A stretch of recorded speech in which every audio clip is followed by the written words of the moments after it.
Good evening. On behalf of the League of Women Voters of the Morris area and our co-sponsors, the Delta Sigma Theta Sorority, Inc. Morristown Alumnae Chapter and New Jersey Hills Media, I am pleased to welcome you to our Morris School District Board of Education Candidates Forum for the Morris Township election.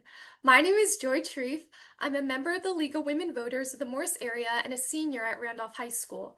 I have a strong interest in government and therefore am proud to be a part of an organization that encourages informed participation in our democracy. The League of Women Voters is a nonpartisan political organization, and therefore we never support or oppose political parties or candidates. Elections and voting are our core concerns, and empowering voters defending democracy is our mission. We are committed to providing fact-based information about issues and positions candidates take on those issues to help voters make their own decisions and participate in the electoral process. Membership in the League is open to all ages and gender identities. We welcome volunteers whether or not you are a member. With 100 years of experience, the League is one of America's oldest and most trusted civic nonprofit organizations. So with that, I would like to now welcome our co-sponsor for this forum, Ms. Faith Alcantara from the Delta Sigma Theta Sorority, Inc. Morristown Alumnae Chapter to say a few words.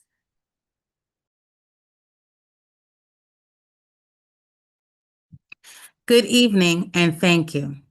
On behalf of our president, Ms. Regina Ashford, of the Morristown Alumnae Chapter of Delta Sigma Theta Sorority, Incorporated, we extend greetings to all candidates here tonight for the Morris Township Board of Education Candidate Forum.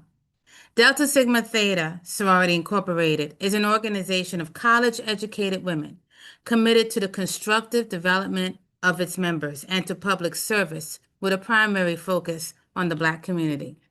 We provide an extensive array of public service initiatives through our 5-point programmatic thrust of economic development, educational development, physical and mental health, international awareness and involvement, and political awareness and involvement. Delta Sigma Theta was founded at Howard University and has been committed to service through social action since our founding in 1913. Our 22 founders participated in the suffrage march of 1913, just 2 months after establishing the sorority, and our members have been at the forefront of social and political struggles ever since. As part of our political awareness and involvement thrust, the Morristown Alumnae Chapter is engaged in voter registration, education, and mobilization in Morris, Sussex, Warren, and Hunterdon counties. We would like to thank the League of Women Voters for inviting us to co-sponsor the Morris Township Board of Education Candidate Forum debate tonight. Please be advised that we do not endorse political candidates, and candidates from all political parties were invited to participate in this debate. We look forward to a healthy debate tonight with our candidates. Thank you. Thank you. We would also like to extend a big thank you to our other co-sponsor, New Jersey Hills Morris Newsby. We encourage everyone to go to vote411.org, a one-stop site for information on all aspects of voting in New Jersey. And please visit our website to learn more about the Morris Area League. Remember to make your vote count and vote in one of 3 ways. First, vote by mail ballot if you signed up for that, or you can vote early in person using a voting machine from Saturday, October 25th, 2025, to Sunday, November 2nd, 2025, no appointment is necessary at any designated location in your county, and the third possible way is in person on Tuesday, November 4th. This debate is being live streamed on the Morris Area League of Women Voters YouTube channel and will be available there for viewing afterwards. Other language captions will be available tomorrow on the stream. We encourage the sharing of the League's recording of this event in its entirety, but do not allow editing or making public any excerpts from the recording. The League's name, logo, event recording, or any materials from the event cannot be used in a way that could lead a viewer or a reader to infer League support or of opposition to a candidacy. So at this time, I would like to introduce our moderator, Ms. Barbara King. Barbara is a League-trained moderator who is not from this voting district. She will introduce the candidates and outline the format for this evening.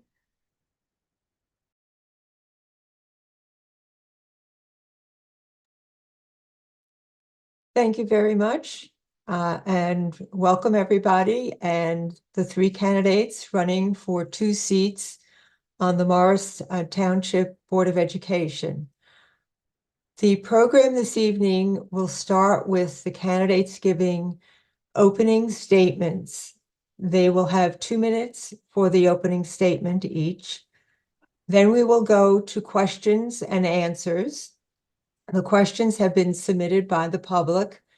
The candidates will have 1 minute to answer each question with a one-time rebuttal of 30 seconds per question. After the Q&A, we will go to closing statements of 2 minutes each. I will try to mix up the order of the candidates responding to questions just to make it that each candidate is not always following the same person or preceding the same person. We have a timer who will put up a sign indicating when there's 30 seconds left in whatever phase we are in, and then a red stop sign. The candidates are encouraged to end their sentence sooner rather than later and respect the time limits. So first, we're going to have opening statements, and we're going to give Diana Agu the first opening statement of 2 minutes. Thank you. Good evening, everyone. I'd like to begin by thanking the League of Women Voters of the Morris area, moderators, the co-sponsors, the New Jersey Hills Media Morris Newsbee, Delta Sigma Theta Sorority, Morristown Alumnae Chapter, and everyone joining tonight for your engagement and commitment to our schools. My name is Diana Ragu, as I mentioned earlier, and I'm really honored to be a candidate for the Morris School Board of Education. My husband, Chiki, and I have called Morris County our home for over 20 years. He's lived and worked here more than 25, and I've been part of this community for over 11 years, having moved here from the United Kingdom. Our 2 boys were both born at Morristown Medical Center, and they started preschool right here at Hillcrest. Professionally, I bring over 17 years of leadership experience in business, strategy, and operations across healthcare and technology. And I currently lead a healthcare services company and work with teams to make sure that we are more efficient, we strengthen outcomes, and we can drive accountability. And these are the same principles that I want to see in how we operate as a district. I have been fortunate to serve as the president of the Special Education Parent Advisory Group, CPAG, and I currently volunteer on a number of boards, one of which is the Economic Development Advisory Committee Council and the Environmental Commission here in the township. And I've been fortunate to attend literally almost every board meeting this year, learning firsthand how policies shape classrooms and families. My vision is simple, which is to continue to build schools that put our students first while advancing academic excellence, access, equity. I want to make sure that every child, regardless of their background, language, or ability, feels seen, supported, and prepared for success in life. I'm running because I believe in combining the legacy of those who served and with innovation for the future. I think our children deserve the best. Thank you very much. Yeah. Time is up. Colin Gall. Yes, hello everyone, and thank you for the League of Women Voters for putting this together. Very excited to have this debate. So my name is Colin Gall. I'm a resident of Morris Township, the dad of 2 amazing kids, and the husband of an incredible public school teacher.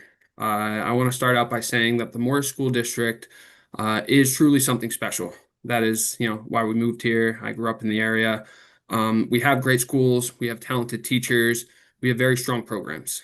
I'm grateful for the numerous hours our educators are putting in, and also the board members. They devote a lot of time and effort, and it's amazing work. I'm running because I know we have real strengths in the district, but we also have lingering challenges that still need kind of a fresh push and a fresh perspective. Quick story. My grandfather was actually the mayor of Cleveland, Ohio, a suburb in Cleveland, and he always told me, if you want to know the issues, go out and wear out your shoes, right? If you really want to understand the issues. So I did just that. For the past few months, I've been, going to, hundreds of doors across Morris Township, and I've heard 3 things loud and clear. Too much politics creeping into the schools, poor communication and transparency to parents, and lack of resources for many students. So, this is all, it's very clear. There's not a partisan debate. There's student learning issues. So my objective is very clear. I'll work with the board, to set measurable goals, academic goals, bring fresh ideas, and accelerate what is working in our schools. I will give teachers the time, the tools they need to succeed, and I'll target resources to students who need them the most, while expanding high-value opportunities like early learning, AP, the arts, internships, and communicate plainly and frequently to families so they understand what's going on and where we're headed. Thank you. Time is up. Melissa Spiota. Good evening, friends and neighbors. For those of you that don't know me, my name is Melissa Spiota. I have proudly served on the Morris School District Board of Education since 2018, and I would love your vote on November 4th for 2 reasons. The first reason is passion and dedication. This community and all of its children really matter to me. My daughter and I are proud graduates of Morristown High, and as any fellow alumni can attest, we bleed maroon. This is why I've invested all of my free time into our community in the last 16 years. The second reason is knowledge and experience. I joined the board in 2018, and over the next 5 years, we saw 100% turnover in the board. And with that turnover, we lost decades of institutional knowledge and experience. When I found out that Susan Petalino wasn't running again this year, and I realized that we would turn over an additional 50% of the board in the next three years, I knew I had to run. We are a month away from starting to renegotiate our teacher contract, and we are exploring a bond referendum for the first time in 47 years. The learning curve for new board members is very steep. There is a lot to know. Having 1/3 of the board turnover in 1 year is simply too much. I've spent the last 7 years gaining deep knowledge and understanding of this role. I am one of 130 board members in the entire state of New Jersey who has achieved all 4 individual board member certifications through the New Jersey School Board Association. I am the only sitting board member that has any certifications. In addition to that, I have served as vice president, followed by president 3 consecutive years. I have also served as the chair of policy, governance, and negotiations, and am currently the chair of human resources.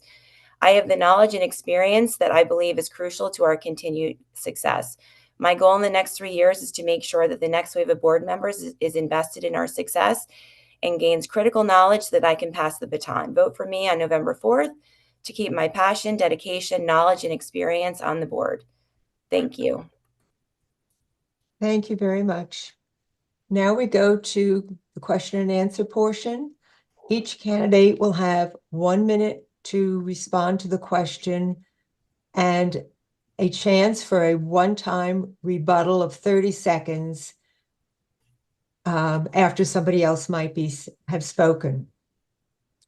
So Colin Gall is going to answer this question first for a minute, and then each candidate successively will answer the question. How would you describe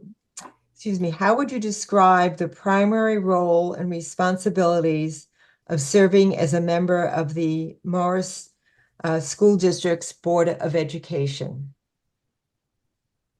Yes, thank you. So yeah, that's a great question. I think we are, we need, for starters, need to work with the administration and as well as the parents. Like I said previously, I've been going door to door and talking to hundreds of parents, and I think communication has been, a big issue. And I think the board, our focus should be on, making sure we do have good transparency, good communication with the parents. I think it's also our duty to set a proper curriculum, work with the teachers. I know a teacher's negotiation is upcoming, and I think that's super important for everyone. And I think, balancing the need of the administration, the teachers, and the parents in the community is the most important thing. Thank you. Diana Agu. Thank you. So, the role of a board member is really to set policy, to ensure accountability, and to obviously represent the community.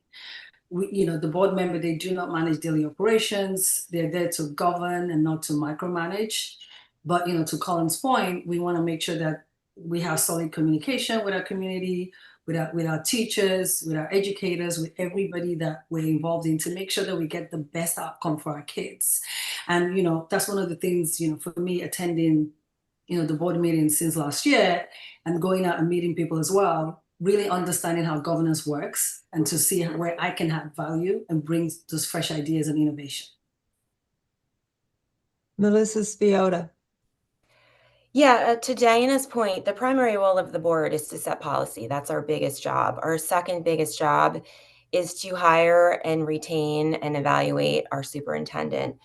Colin raised a good point about communications. The superintendent is our primary communicator. Sometimes people have a misunderstanding that they think that the role of the board is to be the communicators. What our role is to be kind of a filter and give the superintendent feedback on things that are happening in the community. One thing, for example, when we had left a communications position open before she was hired, and when she started, she prioritized curriculum, so she didn't take that budget money to put into that position. But this summer, we hired a brand new communications person. So there will be an uptick in communication. But again, that's not the board's job to do that. Okay. Moving on to the next question. It actually takes off on what some of you have been discussing already. And Melissa, you will be the first to respond. Do you feel the board communicates well with the public? Are there any improvements the board can institute? To your point, yes, we have just really kind of started to talk about this. And I do think that the board has communicated well from the standpoint of what our actual role is. And I think it's, unfortunately, the public has this perception that they want us to be the communicators, but the Board of Ed does not run the district. Our job is to make sure the district is well run.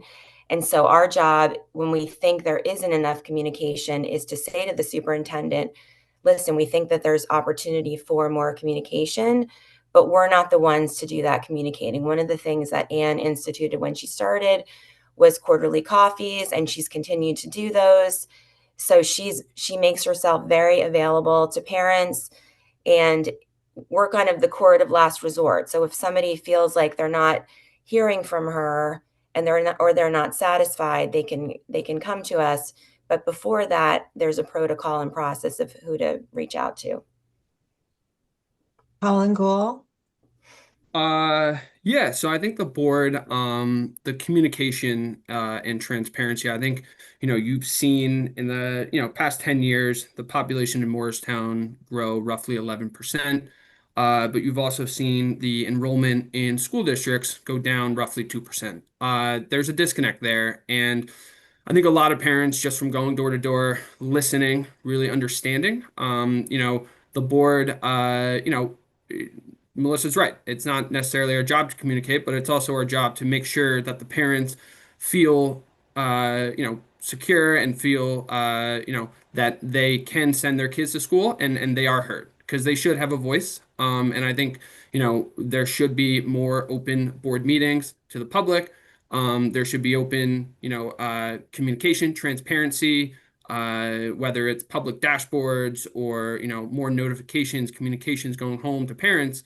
I think, we've done a good job so far, but, I think there is a lot more work to do. Diana Agu? Yeah, sure. So here's the thing. I think that, in speaking to other parents, obviously I was past president of CPAC, so I've been very involved in the district like Melissa has been. We're always going to have the issue with communication, just because we cannot communicate enough. We need to make sure that we're bridging whatever gap we have with our parents. And most of our parents, perhaps like me from a few years ago, work in the city, we're very busy, we have a lot going on. So it's almost like now we need to have that communication in front of us. So in speaking to people, I think the board obviously can do more, and I know they've been talking about this, even in the meetings, to see how they can engage directly. I attended a candidate briefing recently, and I know that the board president actually speaks on behalf of the board. So there are many sort of ethics and things that come up that we have to be mindful of.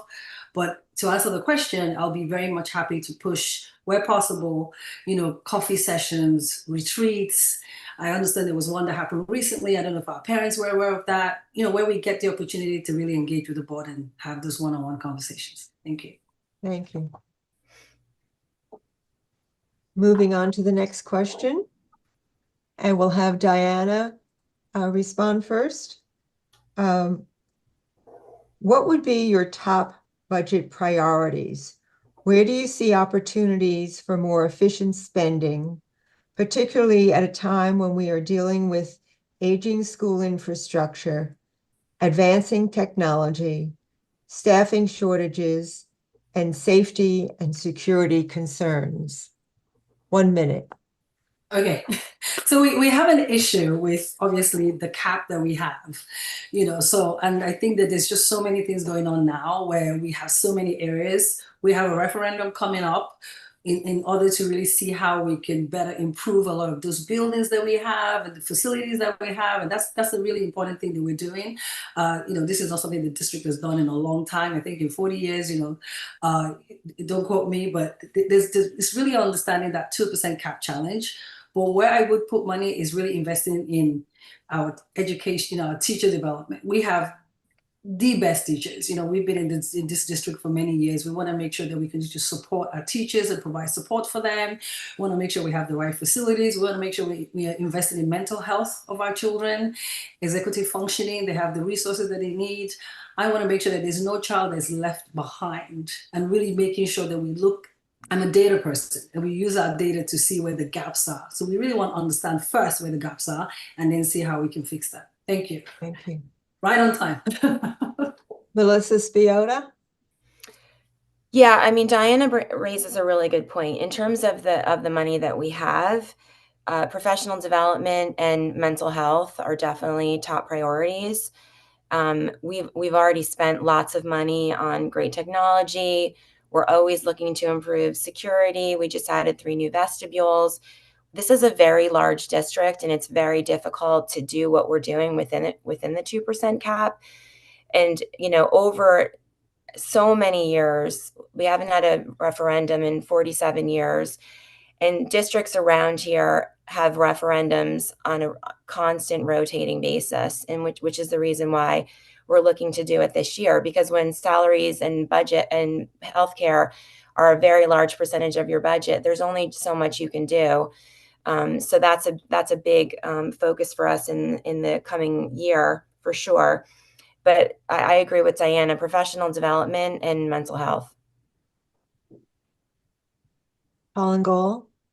Yeah. So I believe, strong public schools and fiscal responsibility really go hand in hand, right? As both a parent and a taxpayer, I understand the importance of delivering, high quality education while being mindful of the financial impact to the community, right?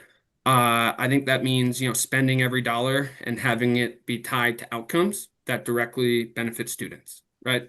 This includes classroom resources, teacher supports, critical services, right? Clear communication and transparency about how funds are used builds a lot of trust in the community. And I think, the budget needs to reflect 2 realities. First, that, we need to provide students with the opportunities and the resources to thrive. But then also, as a board, we have to keep in mind that there are economic pressures on families that our communities face. I think, academic programs, student support, things where, taking a look at the budget and everything and see where we're falling is the most important key. Thank you. Our next question. Where am I? Okay. What do you see as the most pressing challenge? What do you see as the most pressing challenge that the Board of Education currently faces? And what would you do to address it? And we'll start with Colin Gall. Thank you. Yeah, so one of the more pressing challenges is we need to focus, as I've gone door to door and listened to parents, I think a lot of parents, there's a big gap, right? We have disparities in, our learning of, our AP students, students with disabilities, and then, you kind of have everyone in the middle. We need, as a board, in order to really focus on everyone. Some parents that I've talked to really felt like their kids were, just above, but not in the AP level, and we're kind of being pushed through. We need to provide resources as a board, from top down, right? This is, the most important thing. Being able to not only provide, students with IEPs and 504s, and also career readiness for students who might go and get an internship or have AP level, but we need to really focus on the students in the middle as well, and being able to challenge them and give them the education they deserve. Thank you. Diana Agu? Thank you. Yeah, no, I definitely agree with Colin. I think the kids in the middle typically get lost, and know that's something that the board has been working on. The district, we have a great superintendent, has been working on as well. I actually have a child with disability, and I've been fortunate to see how the district has really stepped up to provide that support. But we can always do more. We want to make sure that we're not losing those kids in the middle, and at the same time, we're not losing our really smart kids or kids that are great in sports to other schools and other private schools, right? So it's really balancing excellence and equity within the limits of our budget to make sure we're not going above our budget, which we've been fortunate not to.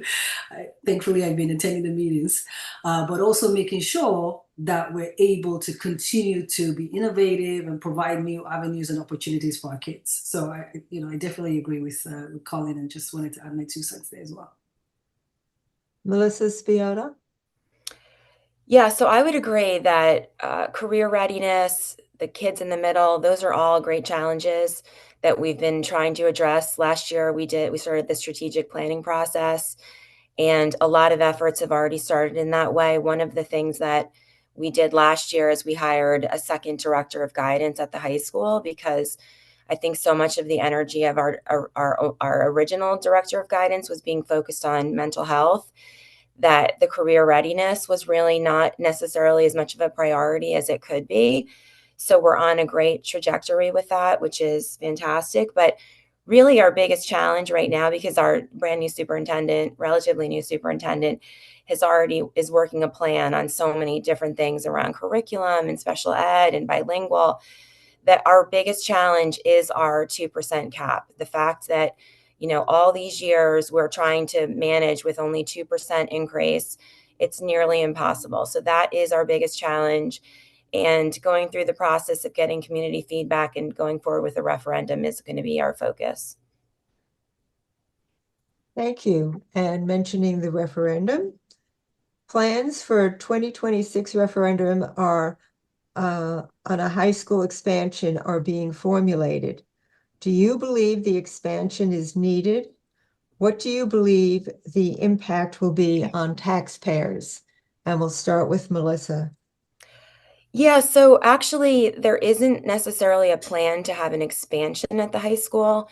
There's the tentative ideas are to bump out a little bit past where the cafeteria is, but Colin mentioned our student count, and birth rates are actually down, and our overall student count is pretty much flat, even going all the ways back to when I went to the high school. And so we're not looking to necessarily add, large numbers of spaces. It's more renovating the spaces that we have and making sure that they are this century, because a lot of our spaces are very outdated because we've been managing with a 2% cap. So there isn't really a plan for an actual expansion at the high school. That's not part of the plan. Diana Agu? So I think here's the thing, right? It's just like if you own or rent your home, you have to kind of fix it up. You have to maintain it. We have to maintain the facilities that we have, because we have a lot of old buildings. They need to be renovated or maintained. And obviously we have sort of like a growing enrollment, in terms of our kids, even though we've kind of stayed relatively flat. However, as I was a former CEO, so I'm very particular about how we spend money and where our numbers go. So I think we need to be very transparent. We need to make sure we're communicating clearly where the money has been spent. I think we've started to do that, and that's something that I will push for, once I'm on the board, because we have responsibilities. Families are already dealing with a lot already. There's already enough expenses for us to deal with. We really want to make sure that we're fiscally responsible when it comes to asking our community to invest in further, expenditure. So yes, investing in our community is great. Investing in our schools is really investing in our community, but we want to make sure that we're being responsible in terms of how we do that. Colin Gall. Yeah, so I was actually fortunate enough to meet with Dr. Mucci, our superintendent, and tour some of the schools recently. And we definitely do need improvements in our schools. But I think the way to do that, and I grew up in this area. I went to Mendham High School. I've seen Morristown grow. I've seen what it has become, and it's incredible. But I do think there has to be some sort of transparency and money spent to results tied to direct results. I think in our budget this year, there's a tax levy on there, about 4% tax levy, and I think we need to have plain English, explanation to all parents and saying, hey, how are we using this? We should be budgeting starting in the classroom, right? Protecting students, having reasonable class sizes, funding teachers, aides, having core materials, and having proven interventions where needed to provide those resources. I think as long as we focus on transparency with families, I think we will get the results that we should expect. Okay. Our next question. Does campus security need to be improved? Should there be metal detectors? And we'll go with Diana Agu. Thank you. I mean, that's always going to be a tricky question. Since I don't sit on the board now, I'm definitely be interested to see how Melissa will respond to that. But I think the safety of our kids is always going to be number one. We want to make sure that our kids are safe. They need to be proactive, not reactive. I know we have sort of established safety plans. I'll be, interested to look at that, see what that looks like right now, and make sure that we have, consistency across all schools. We need to have better communication internally and externally with our families as well. And we're communicating on time. What are we doing in terms of prevention? How are we partnering? Who are we partnering with? What is our partnership with local enforcement? What is our response time? Those are things that I would definitely be interested to see, what we're doing now, where we can find, maybe areas of improvement as we go on. Colin Gall. Yeah, I think we need to ensure that our schools have secure entrances. We practice, drama, informed drills and, trained assessments. We have to make sure our schools are safe, period. I think in touring the schools with the superintendent recently, I noticed a lot of the doors. There could be a lot of improvements for, upgrading some of the doors in the schools. Metal detectors is definitely, it's a mixed kind of topic of whether people want it or don't want it. I understand, the pros and cons for both, but, I think the main priority should be our schools. But on top of that, I think, school safety is also tied a lot to mental health. And I think that should always be a priority. And mental health, we should have support, we should have counselors, and we should be able to have, safe, orderly, respectful schools, and where teaching and learning come first. Melissa Spiota. Yeah, I think those are great points. And school safety is so important to all of us. Every parent, whenever there's any kind of alarm that goes out, it's the worst day of your life. And safety is very important to us. We implemented 3 new security vestibules this summer, but we take our guidance from our director of security. We don't make up for ourselves what we think it should be. And we have cameras all over the place, and they have never suggested that we have metal detectors. I think they think that the improvements that we've made have made us safe, but I also 100% agree with Colin that mental health is a huge variable. And by and large, I feel like our kids are happy. I'm in the schools many times throughout the year, and the community and the kids are happy. And I think that's a big function of safety and security. Thank you. Next question. How will you work to understand all residents' concerns and priorities to find common ground when advising the district on policies and practices related to education? And we'll start with Colin. Yeah, no, that's definitely parents are, and like I said before, the enrollment in public schools has gone down while the population has gone up in Morristown.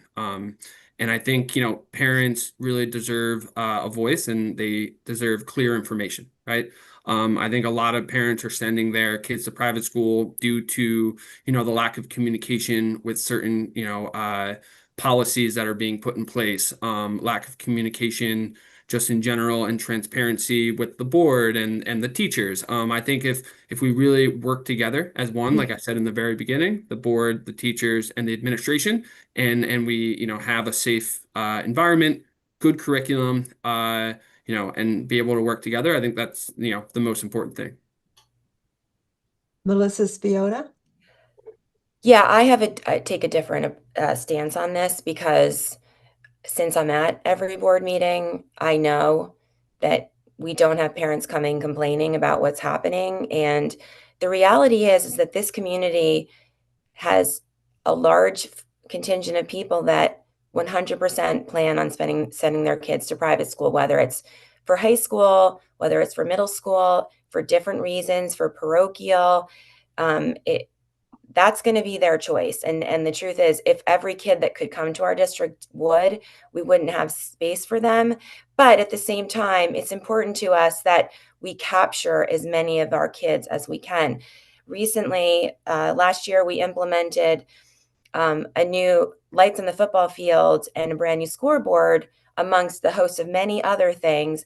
And one of the reasons why we did that was because we know we lose male athletes to private high schools. So to build morale in the community, we made decisions like that. So that's a host of many different things Thank like you. that we've done to keep our kids. Thank you. Diana Agu. Yeah, so I think what I'm hearing is that, the board is doing a lot, the district is doing a lot, there's a lot going on, but the community feels, there's some kind of disconnect in terms of communication. And I think even if that's 10%, 2%, 1%, I think we need to obviously listen and take that. And I think that's one of the things I hopefully started to see, and I'm really going to push. We need to listen to our parents, listen to our community. And, I've been doing that. I've been fortunate to have conversations with some of the board members, Melissa included. I've been fortunate to talk to, the superintendent, the district as well, and just kind of really listen and try to make sure that we're closing that gap. So once I'm a board member, I'm going to continue to push to make sure we're doing what we need to do more, which is put ourselves in a situation where we can speak to the community, not just, the coffee sessions, which I think we already have to a degree, but making sure that we have access to our parents and school events, multiple channels, town halls, coffee chats, wherever we can get access to our parents so that we can continue to listen to them. Thank you. Thank you. Sorry, Barbara, can I just do a 30-second rebuttal? Sure. Yep. Yeah, so what Melissa said is interesting, because parents not attending board meetings. This debate tonight, for example, was not very, going door to door, I told people, hey, this is a debate coming up. No idea it's happening, no communication, right? It was not advertised. Same thing with a lot of the board meetings. A lot of the board meetings, yes, it's on the website, but there should be more communication and transparency to the public, right? People choose public schools because they want great academics, clear pathways, and great communication. That's it. And I think that's the most important thing. And Thank they're not you. seeing that clearly. Thank you. Anyone else? Okay. In your opinion, what makes the Morristown School District attractive And why do parents want their children to attend? And we're going to start with Melissa. So I was at a session at the high school last night, and the moderator went around and asked people what they think is great about our district. And they said what pretty much everyone always says is the diversity. And I 100% agree. It's the reason why when I was building my family, I moved back to this area. I think that that's the greatest thing about it. And even though there might be people saying that they aren't going to come here for certain reasons, there are also people coming here saying, I would have sent my kid to private school, but if I know if I do, I'm sending them to a situation where there is no diversity and they want their kids to come here. So I think that's our greatest strength, and capitalizing on that is what's most important and also the most challenging. Diana Agu. Yeah, I definitely agree, Melissa. I think our diversity is what makes us so unique. We had lived in Netcong before we moved to Morris Township, and I was very excited to move here. And as a matter of fact, we've said we'll never leave. So I think for us, it's the best of the best. You have the community, you have the best people, you have that diversity. There's a sense of community here, which I love. Obviously, serving locally within some local boards, I've got to meet a lot of people locally in the community, and you can just see the love that everybody has for this community, and everybody's always looking for how to support each other. I think that's what makes us great. Obviously, we need to continue to improve on our academic excellence, make sure we expand opportunities for our kids, and continue to make sure that that diversity does not sort of become a downfall for us, because we're not, losing any kids, in the middle somewhere. But I think that's what makes us a great and attractive district, and I'm very proud to be a member of this community. Colin Gall. Yeah, I think both what Diana and Melissa said make total sense. I think we have a diverse, range of academic offerings in, arts, athletics, extracurricular activities, different opportunities that, allow students to grow in many different ways. Just going back a little bit to what was said previously, is a lot of students leave to go to private schools for sports. I do think Morristown has great sports. I was at the open house recently at the high school, and there were two students there. One of them was a sports player and came back just for the sports team. And I think, that is a big strength that we can continue to build on as well, as we start to take people from the private schools and bring them back to the public schools, because people see the dedication and the talented educators that we have, which is also a huge strength. And I see, I see, especially in our superintendent, she has done an incredible job, has so many initiatives, and, it's definitely a place people want to be.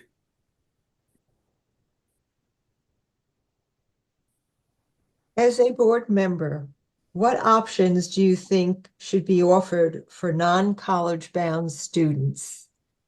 And we'll start with Diana.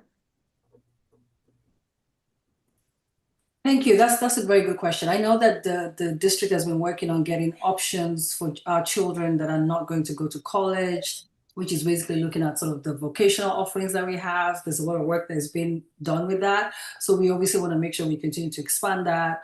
So we already have sort of our AP courses, which you can sort of have dual enrollment with the county college.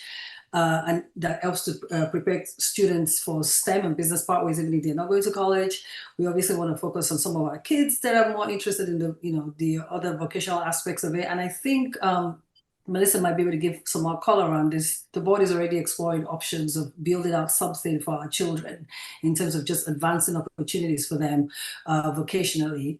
Another thing that I think we need to start to think about is attacking that and looking at that in middle school, not just waiting for kids to get to high school, right? Making sure that they have the opportunity to have career exploration, mentorship, job shadowing programs, so that way they kind of can integrate more like financial literacy, entrepreneurship, and the rest of that.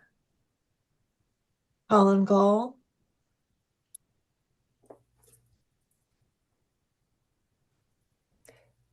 Apologies, I was on mute. I think there is such a focus on graduating, right? Is getting to AP, graduating, there's such a push, and I've heard that from a lot of parents going door to door. I do think in talking to the superintendent as well, and I know the board has been working on a plan where it's almost like a VOTEC sort of initiative. My wife went to a VOTEC school for high school, and I really saw she has a lot of friends who are professionals in those areas where they went to VOTEC. I think, giving the people opportunities, especially in Morristown. Morristown's growing. There's so many businesses. There's internship opportunities. There's, opportunities for people to really have a VOTEC-like style education in Morristown. And I think, the initiative that the superintendent and the board is currently doing will go a long way to getting there. And I think a lot of parents will be very happy with that. Melissa? Yeah, I think, I would just echo some of the things that I've already said. Like I mentioned before, when we went through strategic planning, it came out loud and clear that we needed to do more for those kids. And with a large percentage of our kids in free and reduced lunch, a lot of them are not wanting to be college bound. We have increased programs though for those kids though. We have College Promise at County College of Morris, and Dr. Mucci is looking into dual enrollment. We have our fabulous VOTAC in this community, but the problem is that it can't meet enough of our needs.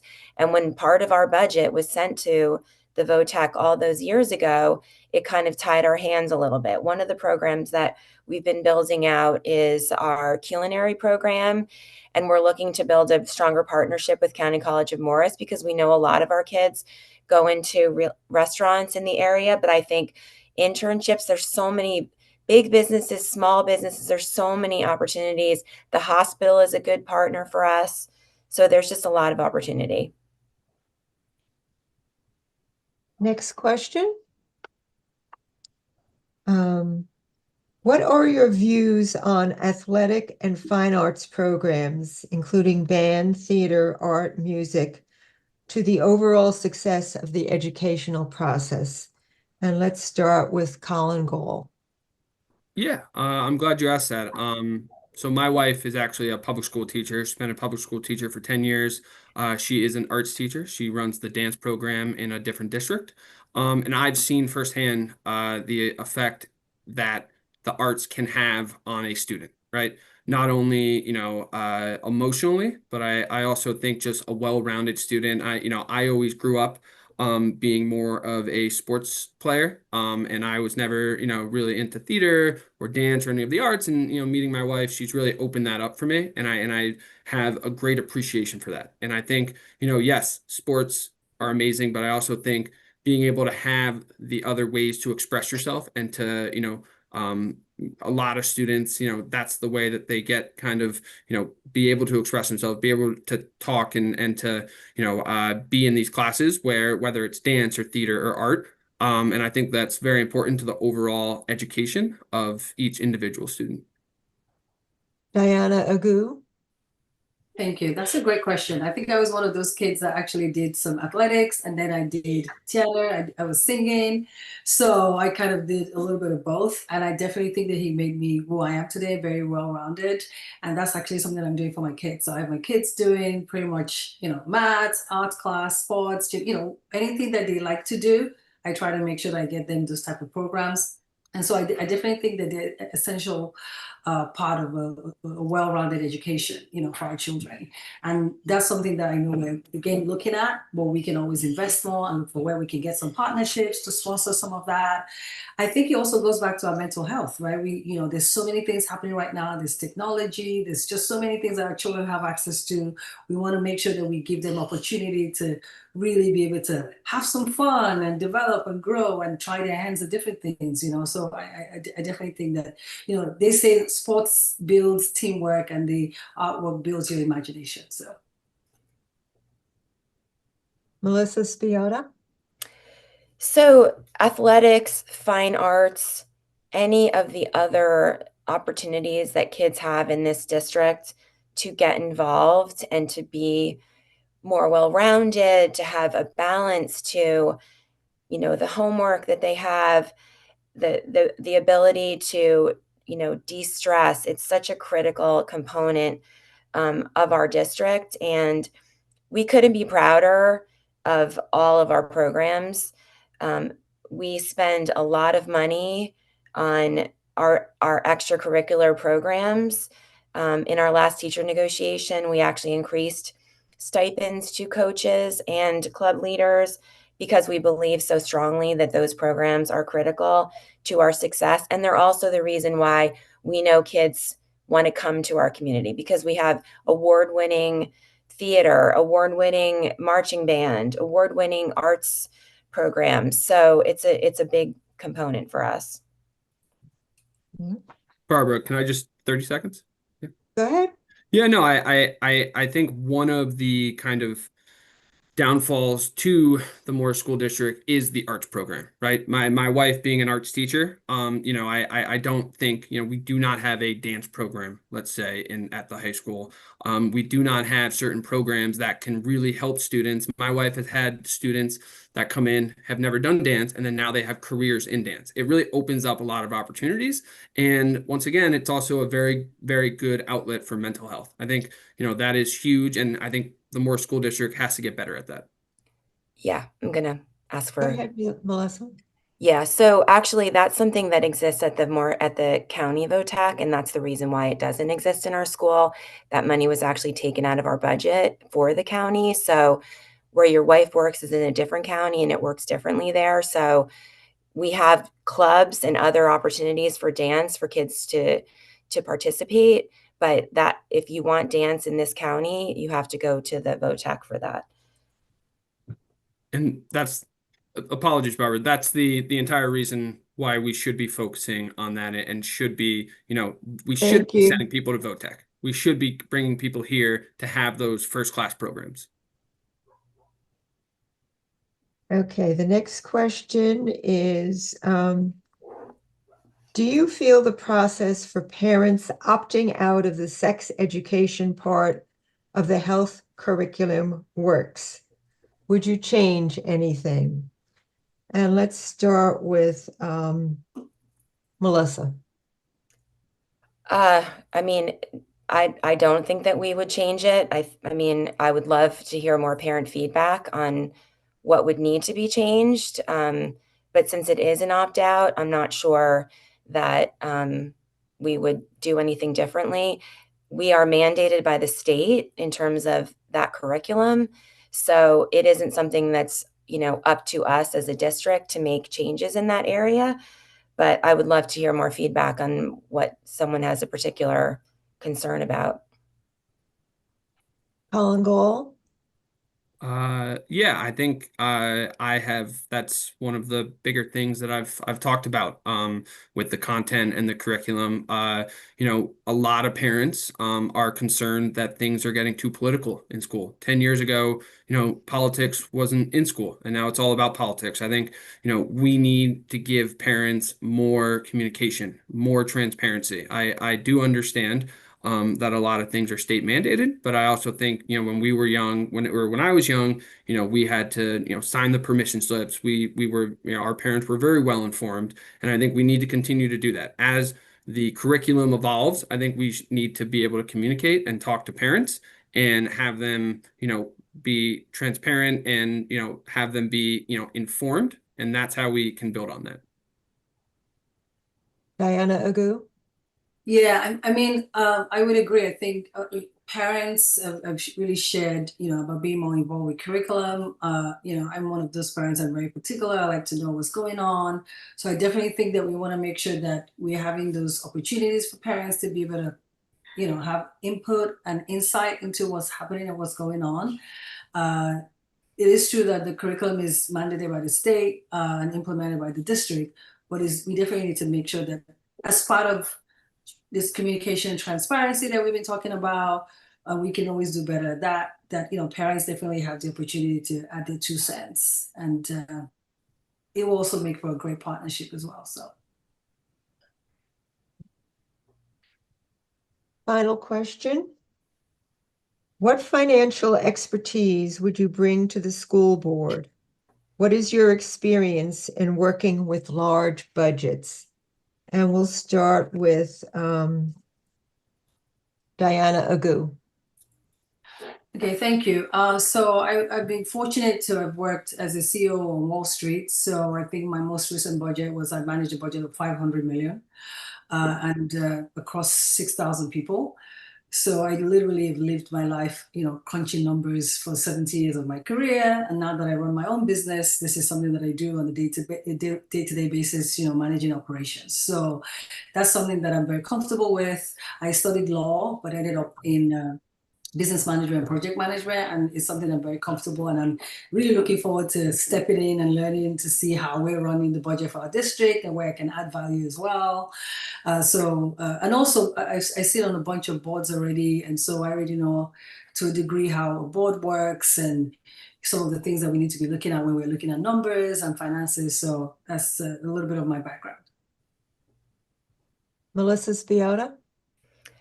Well, since I've already been serving on the board since 2018, I have experience with District Board of Education, obviously, and I've been on the Finance Committee many years. I was also the president of a nonprofit. My background is in banking, so I have 20 years of banking experience, multiple accounting classes, financial analysis, quantitative analysis. So I have a large background in finances and school district budgets. Colin Gall?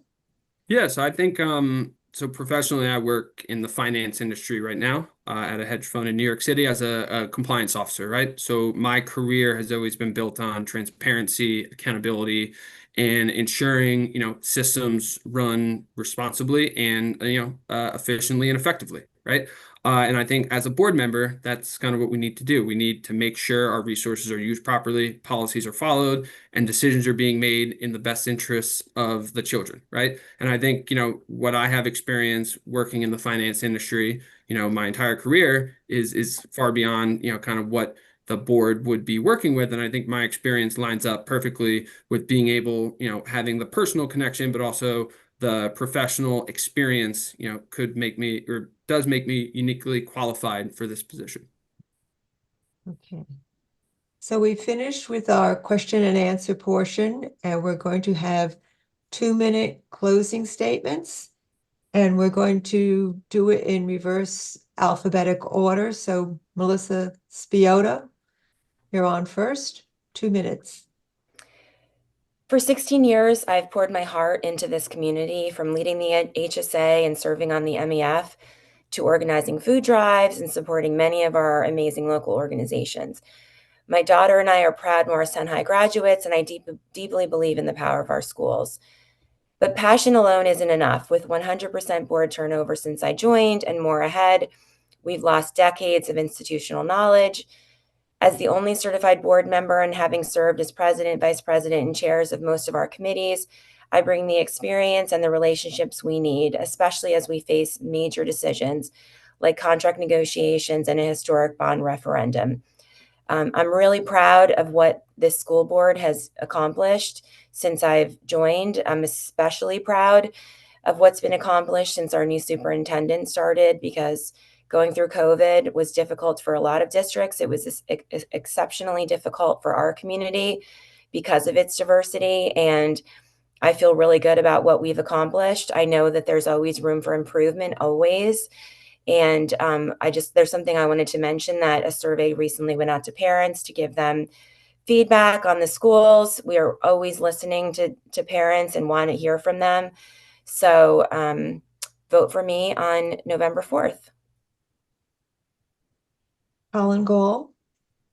Yeah, so thank you again for doing this tonight. I'm very proud of our schools and our talented teachers and also the hard work the board has put in, right? As I mentioned before, there are a lot of strengths, but there's also a lot of work to be done. And I believe I'm ready, to take that, on and bring that to the next step. As I've mentioned, I've gone to many, many, different houses and talked to many people, and I've heard pride of our schools, but I've also heard so many concerns. And my commitment going forward is very simple. I will put the kids first every time, and we will be able to reach every learner It does not matter, middle, high, low, doesn't matter.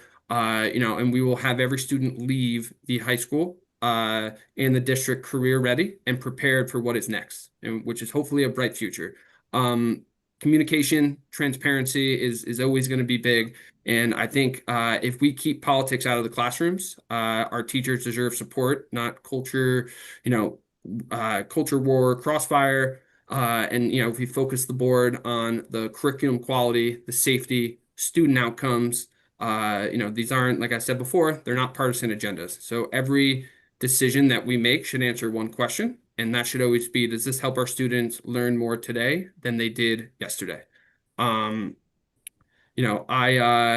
want just to, put it out there that, if you do want straight talk, accountability, and a board member that puts students first, I'd be honored to earn your vote. Yeah, vote for me. Diana Agu. Thank you. I think I chose to say empower every learner intentionally, just because the focus has always been on our children, on our schools, on our teachers, on our administrators, and it should never really be about ourselves. So for me, I've been volunteering. I've been fortunate to be volunteering in this district for many, many years. A lot of our communities, our neighbors, my friends, and people that I've got to know. I've rolled up my sleeves to serve as past president of CPAG. I currently serve on the township boards. So I really understand what it takes to, really put your money where your mouth is, so to speak, and just put in all the hard work. I have experience, working. I can work across multiple channels, work with different people. And that's really what I want to bring to the table for our kids, to really get the best outcome for our kids. Right now, we can be better in terms of our academic outcomes. We can be better in not forgetting any of our kids behind. We can always do better with special education, which I have a soft spot for. We can do better in terms of curriculum. A lot of this has been done. I think Melissa and some of the other folks that are on the board, they're doing a tremendous job in building this solid foundation. But I want to come on board and bring sort of innovation and accountability and just make sure that we can add to that legacy, using the experience that I have in business and strategy to help manage our budget wisely, strengthen our academic and career programs, expand opportunities for every single student. But make sure that when we make decisions, we're actually making decisions based on facts, right? Based on data. I'm a big data person. Based on fairness, making sure that every student is excelling in any way, shape, or form, but also really supporting and empowering our teachers. We need to provide resources. We need to support them. We need to make sure that we're looking at the terms for our teachers and how we can improve that. So I'm going to come and just fight for everyone. Thank you. And I hope you vote for me November 4th. I look forward to continue to talk to you. Thank you. Thank you. At this time, I'd like to thank our three candidates vying for 2 seats on the Board of Education. I hope this evening of debate, answering questions, gets the voting public better informed. And remember, there are 3 ways to vote: by mail, early voting, and in person on Election Day. So thank you again, and I'll clap for you. Thanks, everybody. Thank you. Thank you so much. Thank you, Barbara.